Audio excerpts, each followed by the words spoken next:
Salut tout le monde, j'espère que vous allez bien. Je suis très contente de commencer cette nouvelle année. D'ailleurs, je tiens à vous souhaiter une très bonne année 2022. J'espère que cette année sera meilleure que les 2 dernières années.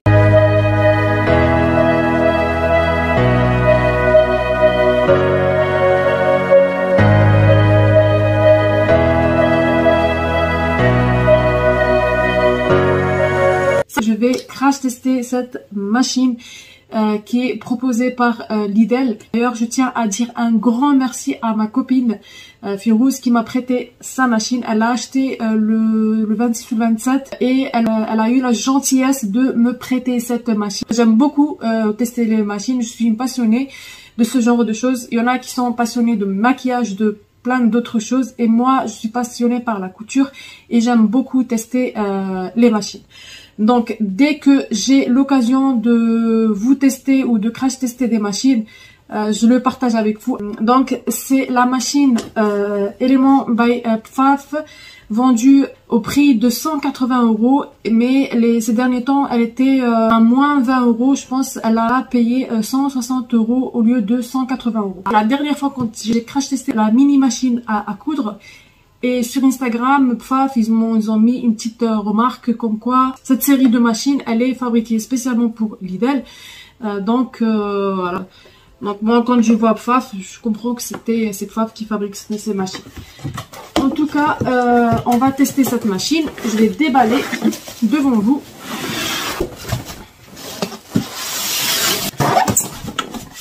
Là, le pédale ici. Et le manuel, il est là.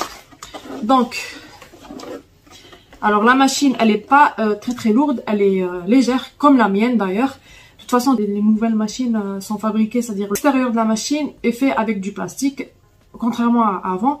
Avant, c'était en métal, donc elles étaient beaucoup plus lourdes. Et qui dit beaucoup plus lourde, dit beaucoup plus stable et vibre moins à la couture que ces nouvelles machines. D'ailleurs, elle l'a déjà montré. J'ai dû faire tout un système pour que quand je couds, j'ai pas le désagrément des vibrations. Voilà. Donc, quand j'ai envie de l'enlever, tac, voilà. Donc, elle est bloquée ici. J'ai plus le problème des vibrations. Voilà, c'était une petite parenthèse. Alors, quand je vois la machine, franchement, elle est belle. Elle est magnifique. Elle est très bien. On voit que ici il y a un tableau. On voit tous les points qui propose cette machine. Il y a un petit écran avec des boutons tactiles. Ici on voit qu'elle a 2 vitesses. C'est bien, chose qui est bien.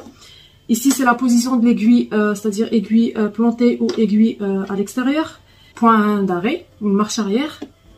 Et celui-là c'est pour coudre sans le pédale, c'est-à-dire bras libre.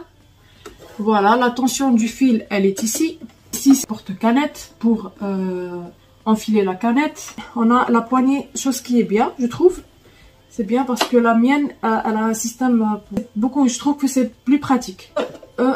Porte-bobine. Le coupe-fil là. Et chose qui est très bien, que je trouve que c'est une très bonne chose, c'est qu'ils ont mis l'enfil aiguille. C'est très bien. L'avantage aussi dans cette machine, c'est que le porte-canette est transparent. Du coup, vous pouvez voir le niveau du fil. Comme ça, si vous êtes en plein couture, vous n'êtes pas surpris de voir que vous n'avez plus et vous êtes obligé de vous arrêter au milieu de couture et remplir la canette. Donc l'enfilage, il est très facile. Il y a même le schéma. Bon, je garde ça parce que c'est pas la mienne. Compartiment de rangement amovible. Quand on l'ouvre, on trouve tous les accessoires fournis avec. Alors, je vois qu'il y a pas mal d'accessoires. Alors ici, ce qui est bien, que quand on enlève ce compartiment, c'est que ici on peut coudre par exemple les manches, les pantalons, c'est plus facile. On enfile le pantalon à la manche ici et on coud plus simplement. Donc, voilà, tac. Alors voilà. Alors quand je regarde le tableau, un droit, la couture, triple couture. Il y a pas mal, vraiment pas mal de points. Chose qui est bien. Ça, franchement, c'est très très bien. Alors tout ça, c'est des points fantaisie. C'est des points pour moi qui sont facultatifs. Moi, la mienne, honnêtement, je les ai testés une ou deux fois, mais je les ai jamais utilisés plus que ça. Chose qui est bien aussi, c'est qu'il y a 1, 2, 3, 4, 5, 6, 7, 8, 9, 10. 10 points pour boutonnière. Et le reste, c'est des chiffres et des lettres. Les accessoires qui sont fournis avec. Le pied boutonnière. Ils ont fourni 1, 2, 3, 4, 5. Plus, c'est celui qui est déjà en place. Le 6e. Alors, 6 pieds biche. C'est bien. Celui-là, c'est le pied pour bouton. J'ai celui-là, mais je ne l'ai jamais utilisé. Celui-là, c'est exactement comme le mien. C'est pour la fermeture à glissière. Les points fantaisie. Le pied pour ourlet invisible. Et celui-là, c'est un pied de biche normal. Aiguille double. C'est bien. 3 canettes. 3 canettes. Enfin, et 4. Celle qui est dedans. Support de broche porte-bobine. Il se met ici. Tac. Un tournevis et un petit tournevis aussi. Celui-là, c'est pour la plaque d'aiguille. C'est ici. Pour dévisser cette partie. Voilà. C'est une broche porte-bobine repliable. C'est pour la mettre ici. Un jeu d'aiguilles. Pfaff, de la marque Pfaff. Une aiguille jean. Une aiguille stretch. Et 1, 2, 3 universelles. Une à 70 et 80 et 90. Ça, c'est un découseur avec la petite brosse pour nettoyer la poussière. Le pédale de commande. Alors, quand on tourne la machine, on voit ici le volant, c'est-à-dire pour monter ou descendre l'aiguille. Interrupteur d'alimentation, la prise. Donc, son branchement se met ici. On va voir s'il est assez long. Parce que des fois... Voilà, je garde ici. Donc, le branchement se met là. Tac, tac, tac. Voilà. Elle est déjà enfilée. Et il y a une canette avec un fil rose. Je prends avec la couleur rouge. Et je procède au... Donc, on voit qu'il y a un petit schéma. On voit qu'il y a un petit schéma. Donc, tac. On met la bobine. Elle bouge pour pouvoir enfiler la bobine. On file la machine. Voilà. Bon, il n'y a rien de... compliqué ou bizarre. Faut pas oublier de glisser le fil dans le petit crochet. Ici, nous avons un bouton, un petit bouton pour contrôler les griffes. Au fait, pour une couture normale, les griffes doivent être soulevées. Et pour, par exemple, la broderie, les griffes doivent être baissées, c'est-à-dire à l'intérieur, pour pouvoir broder normal. Donc voilà, moi, je vais pas broder maintenant. Il faut pousser un petit peu en bas. J'ai eu du mal un petit peu, mais j'ai compris qu'il faut pousser un peu en bas pour pouvoir déplacer. Maintenant, je vais essayer l'enfil aiguille automatique. Alors, apparemment, c'est tellement facile.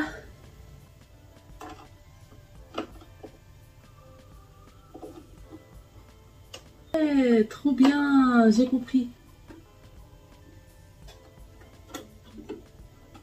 Ah, génial, oh, super, l'enfilage il est trop bien. Alors je recommence. Ah, voilà, c'est bien. L'aiguille se met au milieu. Un écran tactile comme la brodeur. Ici, nous avons la longueur du point. Ici, nous avons la largeur quand on a le point zigzag, une broderie ou.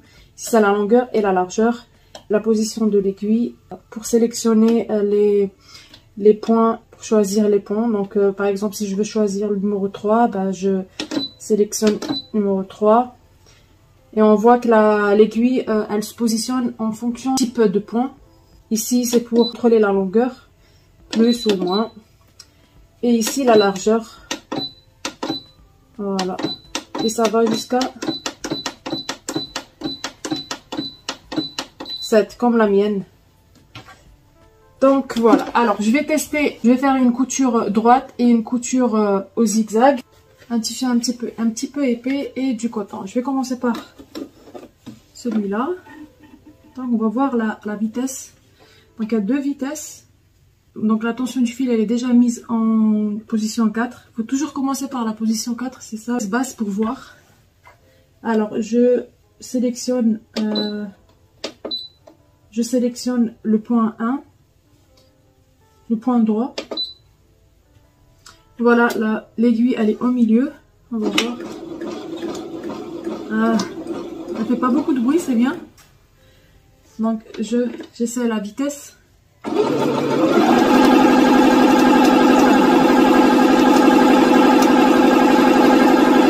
Pas mal. Elle fait pas beaucoup de bruit, je trouve.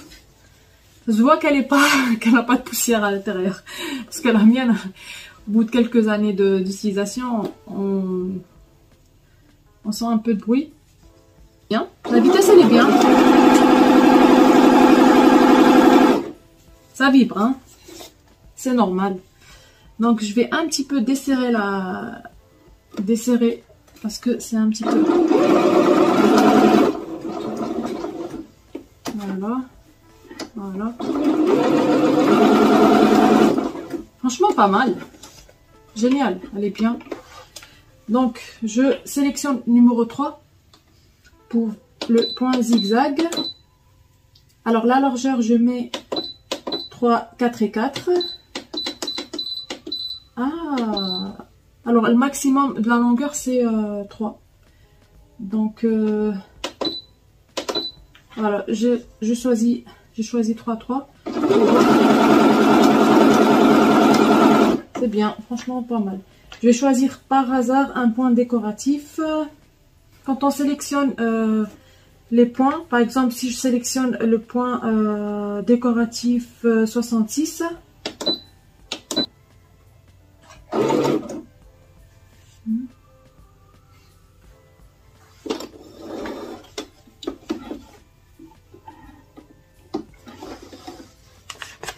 donc pour les points décoratifs, donc c'est lequel? C'est celui-là.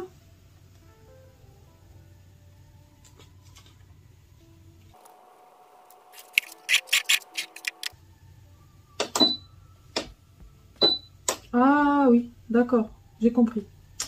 Donc 66. Voilà.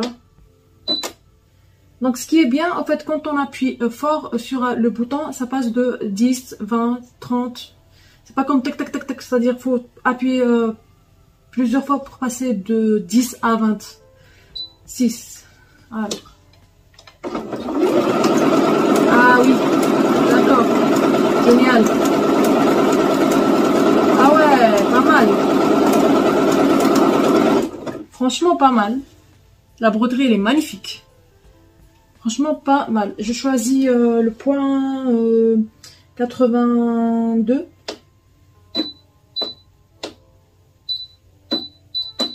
Ce qui est bien, en fait, avant, j'avais pas désélectionné le A. Et le A, c'est pour faire la broderie, je pense. Les lettres et les chiffres. Et elle voulait pas. En fait, elle voulait pas démarrer, c'est bien. 2, on verra. Ah ouais.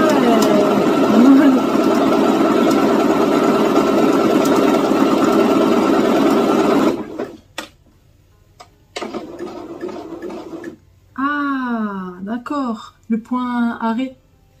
Donc c'est pas comme l'autre, juste un point, une fois. En fait, il fait plusieurs... D'accord. Génial. Alors, voilà. J'enlève. Magnifique. Regardez, les points décoratifs, c'est trop beau. Je vais tester juste le point surfil pour le surfilage.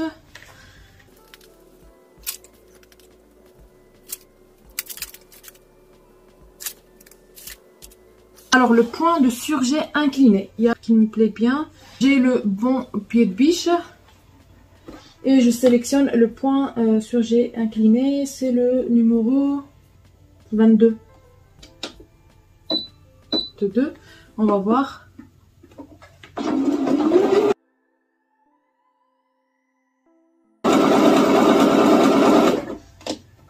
Alors, point d'arrêt. Génial. Tac. Franchement, pas mal. Il est bien. Je vais tester rapidement. Broderie. Je vais essayer les lettres. Je sélectionne ici le point A, c'est-à-dire les lettres. Et je vais choisir d'écrire ami, par exemple. Donc, le A. Pour écrire le A, c'est numéro 10. Bon.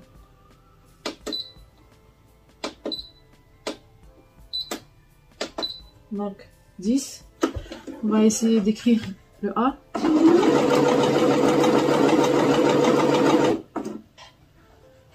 Ah, c'est ça. Ah, ouais, c'est bien. D'accord. Ok. Alors, on va écrire ami. M22. 22.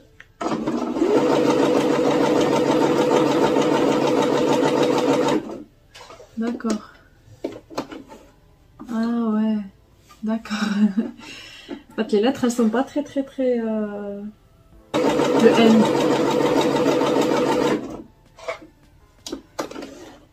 Ouais. Les lettres, je suis pas très convaincue par les lettres. Voilà. Je trouve pas qu'elles sont jolies. Bon, voilà. Les lettres. Mais c'est un plus. Si c'est pour faire des étiquettes ou... voilà, ça peut servir. Hein. Le test que je veux faire, c'est des épaisseurs. Tissu là qui est épais. Tac.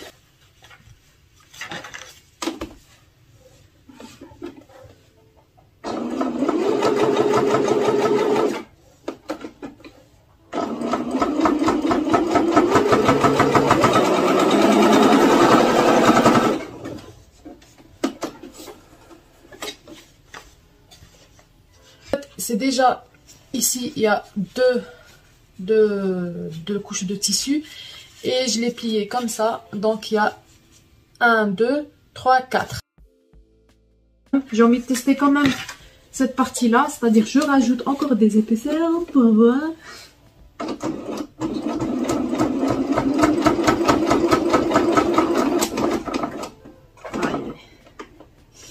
C'est un petit peu, voilà, je voulais pas forcer comme c'est pas la mienne. Mais quand même, parce que ce tissu-là, il est très épais. Il n'est pas censé être plié, replié, refléter la lumière, vous voyez. Donc c'est très serré comme les mailles de tissu sont très serrées. Donc moi je trouve que c'est pas la peine de forcer. Mais par contre ici, on voit bien qu'elle a très bien cousu les épaisseurs.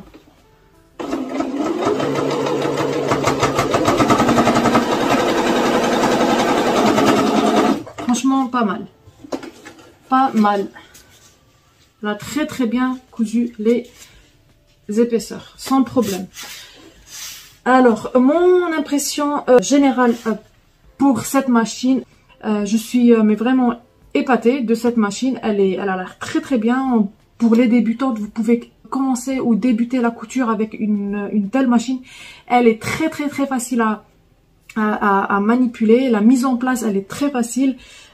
Franchement, ça change énormément des machines mécaniques. Bon, moi j'ai eu une machine mécanique très ancienne, donc c'était quand même, je connais pas les autres machines mécaniques. Par l'occasion, prochainement je vous poste une autre vidéo d'une machine vintage que j'ai testé, une Bernina, Inch'Allah.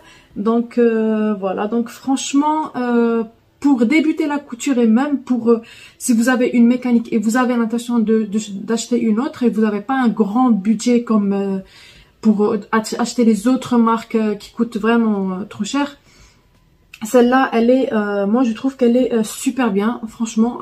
Moi je trouve que rapport qualité-prix, il est au top. Franchement, il est très bien, rapport qualité-prix. Pour ce qu'elle fait, à première utilisation, elle est très bien. Donc vous avez envie peut-être de changer de machine. Franchement, moi je dis qu'elle est très bien. Ça va vous changer la vie. Si vous êtes en mécanique, ça fait des années que vous êtes en mécanique et vous passez en machine électronique, vous allez voir une grosse différence et vous allez voir la simplicité de ces nouvelles machines. Donc voilà, franchement bravo, et je remercie encore une fois ma copine qui m'a prêté sa machine. En fait, c'est pas elle qui l'a utilisée la première, mais c'est moi. C'est un honneur pour moi. Donc cette vidéo touche à sa fin. J'espère que vous avez aimé cette revue et que vous aimez ce genre de vidéo. Moi j'aime beaucoup tester des machines et j'aime beaucoup faire ce genre de vidéo. De toute façon ça se voit de ma tête et de ma vidéo que j'aime beaucoup tester les machines. Comme je vous ai dit, si j'ai l'occasion de tester d'autres machines pour vous, je le fais. Merci d'avoir regardé cette vidéo jusqu'ici. N'hésitez pas de liker, beaucoup de likes, pour que l'algorithme YouTube suggère mes vidéos à d'autres qui sont intéressés à ce genre de vidéos. Ça m'aide énormément. Merci beaucoup de laisser des commentaires. Si vous avez n'importe quelle question par rapport à la machine, pour tout ce que je présente, voilà, sur ma chaîne, n'hésitez pas de me laisser en commentaire et j'essaierai de répondre avec un énorme plaisir. Sur ce, je vous dis prenez soin de vous et à une prochaine vidéo, Inch'Allah.